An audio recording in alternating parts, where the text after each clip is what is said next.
আমাদের নির্বাচনী এলাকা ফরিদপুরে আমাদের বিএনপি সাংগঠনিক সম্পাদকের সাথে আমার যে মানে মাঝখানে একটা দুর্ভাগ্যজনক ঘটনা ঘটলে এটা আসলে যেটা হলো একটা পরিবর্তিত প্রেক্ষাপটে আমাদের রাজনীতিতে বড় দল শুধু সব জায়গায় প্রতিযোগিতা আছে। আমরা চাইনি কখনো সেটা অসুস্থ প্রতিযোগিতায় যাক। হ্যাঁ? এবং ওখানে যেটা ঘটেছিল এটা দুর্ভাগ্যজনক। আমাদের পার্টি থেকে ব্যবস্থা নেওয়া হয়েছিল, পদ স্থগিত করা হয়েছিল। পার্টি আবার বিবেচনা করেছে। আমাদের দীর্ঘদিনের ত্যাগ, শ্রম এবং ইসের কথা বিবেচনা করে। এইখানে আমার যে বক্তব্য আমি মনে করি যে অনুপ্রবেশকারী একটা শক্তি আমাদের মধ্যে ঢুকে গিয়েছিল। এটা আমাদের ব্যত্যয় আছে, ভুল আছে। হ্যাঁ, কার ভুল এটা আমি কাউকে ব্যক্তিগতভাবে আক্রমণ করতে চাই না। তবে এটা আমাদের একটা রাজনীতির ক্ষেত্রে আমাদের চলার ক্ষেত্রে একটা অসতর্কতা। ভুলের চাইতে সবচেয়ে বড় কথা হলো যে অসতর্কতা করার কারণে এই ঘটনাটা ঘটেছে। এবং আমরা আমরা সুস্থ রাজনীতির পক্ষে, দলের সিদ্ধান্তের পক্ষে। দল আমাদের যখন যে সিদ্ধান্ত দিবে আমরা সেই সিদ্ধান্ত মেনে নিয়ে আগামী দিনে রাজনীতি করব। রাজনৈতিক শূন্যতা আছে আওয়ামী লীগের অনুপস্থিতিতে আমরা যেটা মনে করছি।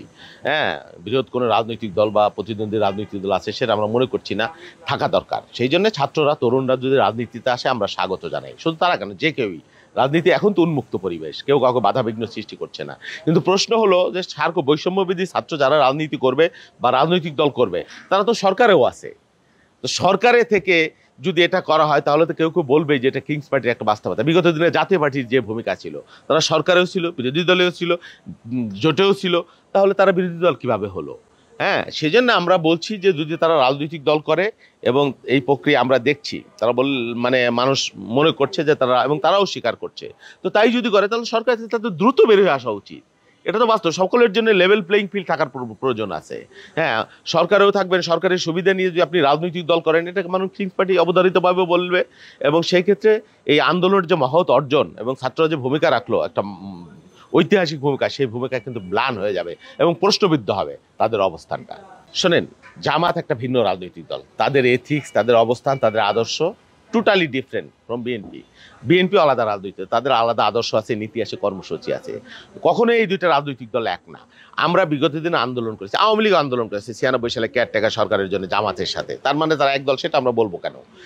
আমাদের সাথে তারা আন্দোলন করেছে। আমরা একটা ফ্যাসিবাদী রিজিম উৎখাতের জন্য বিএনপি, জামাত সমান অনেক রাজনৈতিক দল, বাম ডান অনেকেই, শ্রেণী পেশার মানুষ আমরা একসাথে এক কাতারে মিলিত হয়েছিলাম। কিন্তু যেহেতু আমাদের গোলটা হয়েছে, এখন তো আমাদের পথ ভিন্ন, তাদের আদর্শ ভিন্ন, কর্মসূচি ভিন্ন।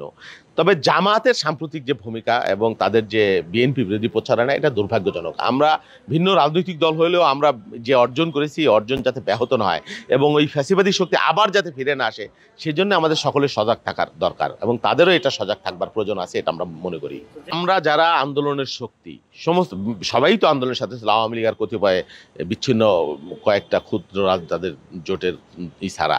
এখন আমাদের মধ্যে যদি এরকম বৈপরীত্য বা পরিবেশটা আরও ডেটোরেট করে বা সমালোচনা বা অন্তর্ঘাতমূলক কাজ বা কর্ম আরও বৃদ্ধি পায়, নিঃসন্দেহে আওয়ামী লীগ তাতে বেনিফিট হবে। পতিত আওয়ামী লীগ শক্তি, আওয়ামী লীগের একটা বিশাল অর্থনীতি নেটওয়ার্ক আছে, সারা দীর্ঘদিন তারা ক্ষমতায় ছিল, তাদের সাথে একটা প্রতিবেশী দেশ তাদেরকে উস্কানি দিচ্ছে বলে আমরা দেখছি এবং প্রমাণও পাচ্ছি। এখানে সাম্প্রদায়িক একটা পরিস্থিতি তৈরি করবার জন্য, ঘোলাপানিতে মাছ শিকার করবার জন্য একটা প্রচেষ্টা আছে। এই প্রেক্ষাপটে আমরা মনে করি যে ঠিক আছে, আমাদের রাজনীতি ভিন্ন, আদর্শ ভিন্ন, দল ভিন্ন, কিন্তু দেশের প্রশ্নে তো আমরা এক থাকবো। হ্যাঁ, জাতীয় স্বার্থে তো আমরা এক থাকবো, ফ্যাসিবাদ মোকাবেলায় তো আমরা এক থাকবো। সেই জায়গাটা যাতে ব্যত্যয় না হয়, সেই বিষয়ে সকলের যত্নবান হওয়া প্রয়োজন রয়েছে বলে আমরা মনে করি।